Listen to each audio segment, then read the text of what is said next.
আসসালামু আলাইকুম দর্শক, দুটি খবর। শনিবার বিক্ষোভ, রোববার থেকে লাগাতার অসহযোগ, বৈষম্য বিরোধী ছাত্র আন্দোলন।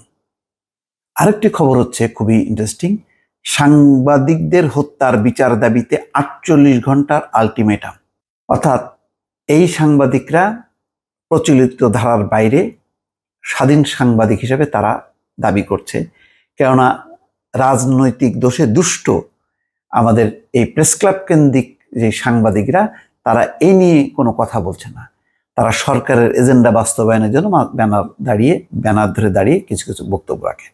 কিন্তু আজকে কারণ বাজারে সাংবাদিকরা আজকে আলটিমেটাম দিয়েছে, 48 ঘন্টার আলটিমেটাম। তাদের যে 3 থেকে 4 জন সাংবাদিক নিহত হয়েছে এই কোটা বিরোধী যে ছাত্র আন্দোলন, তার প্রেক্ষাপটে।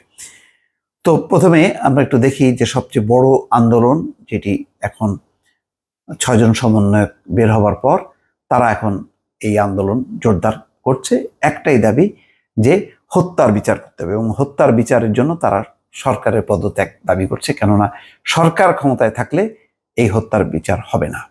তো এই কারণেই তারা লাগাতার আন্দোলন করছে। আজকে শুক্রবার করেছে, শনিবার সারা দেশে বিক্ষোভের ডাক দিয়েছে বৈষম্য বিরোধী ছাত্র আন্দোলন।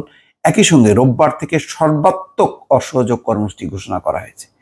শুক্রবার এক ভিডিও বার্তায় বৈষম্য বিরোধী ছাত্র আন্দোলনের অন্যতম সমন্বয়ক আব্দুল হান্নান মাসুদ এই কর্মসূচি ঘোষণা দেন। দেখেন কতজন নেতা তাদের, যে এক নেতারা আটক হচ্ছে, অন্য নেতারা কিন্তু সামনে আসছে।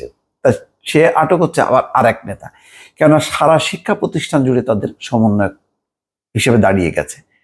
এটাকে কোনোভাবে তারা ভাঙতে পারছে না। শুক্রবার এক ভিডিও বার্তায় বৈষম্য বিরোধী ছাত্র আন্দোলনের অন্যতম সমন্বয়ক আব্দুল হান্নান মাসুদ এই কর্মসূচি ঘোষণা করেন। তিনি বলেন, সারা দেশে ছাত্র নাগরিকদের শান্তিপূর্ণ আন্দোলনে হামলা করে খুনের প্রতিবাদ ও 9 দফা দাবিতে আগামীকাল শনিবার সারা দেশে বিক্ষোভ মিছিল ও রোববার থেকে সর্বাত্মক অসহযোগ আন্দোলনের ডাক দেওয়া হলো। এই আন্দোলন কেমন হবে, কিভাবে হবে, নিশ্চয়ই বিস্তারিতভাবে জানা যাবে। আর একটি যেটি দর্শক আপনাদের সামনে বলছিলাম, যে সাংবাদিক হত্যার বিচার দাবিতে 48 ঘন্টার আলটিমেটাম। কোটা সংস্কার আন্দোলনের সংবাদ সংগ্রহ করতে গিয়ে রাজধানীর যাত্রাবাড়িতে ঢাকা টাইমসের সাংবাদিক হাসান মেহেদী সহ নিহত সাংবাদিকদের হত্যার বিচার দাবিতে 48 ঘন্টার আলটিমেটাম দিয়েছে সাধারণ সাংবাদিকরা। শুক্রবার দুপুর 12টায় রাজধানীর কারওয়ান বাজার মোড়ে গণমাধ্যম কর্মীদের নিরাপত্তার দাবিতে আয়োজিত মানববন্ধনে বক্তারা এই দাবি জানান। এ সময় মানববন্ধনে অংশ নিয়ে আহত সাংবাদিকরা নিজেদের অভিজ্ঞতা তুলে ধরেন।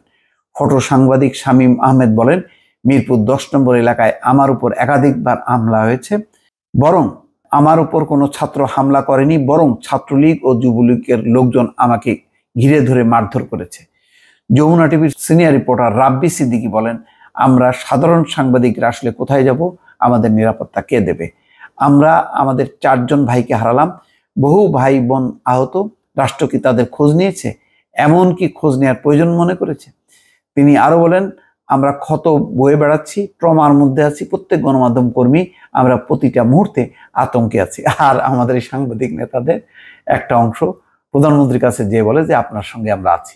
মানে আশ্চর্য ব্যাপার, তারা পেশাজীবী হওয়ার কথা, তাদের নিজস্ব দাবি হওয়ার কথা, বা গাইড করবে যে আসলে প্রধানমন্ত্রীর কি করা উচিত, তারা বলে যে আপনার সাথে আছে, মানে অ্যাজ ইট যে তারা হচ্ছে দলের কর্মী।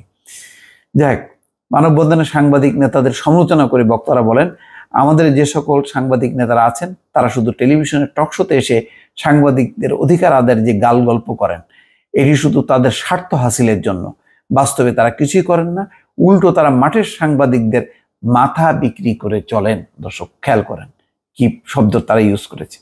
মানববন্ধনে বাংলাদেশ ক্রাইম রিপোর্টার্স অ্যাসোসিয়েশনের যুগ্ম সাধারণ সম্পাদক দীপন দেওয়ান বলেন, সাংবাদিক হত্যা নির্যাতনে জড়িতদের 48 ঘন্টার মধ্যে চিহ্নিত করে তাদের বিচার করতে হবে। বেঁধে দেয়া এই সময়ের মধ্যে কার্যকর পদক্ষেপ না নিলে কঠোর কর্মসূচির ডাক দেওয়া হবে। দর্শক দেখা যাক পরিস্থিতি। দেখেন সব শ্রেণী পেশা যারা এখন আন্দোলন করছে, তারা কিন্তু ওই প্রচলিত ওই আওয়ামী লীগ বিএনপির ওই গণ্ডি থেকে বের হয়ে এসে তারা স্বাধীনভাবে এখন তারা তাদের অধিকার বাস্তবায়নের জন্য রাজপথে লড়ছে। দর্শক ভালো থাকবেন, আল্লাহ হাফেজ।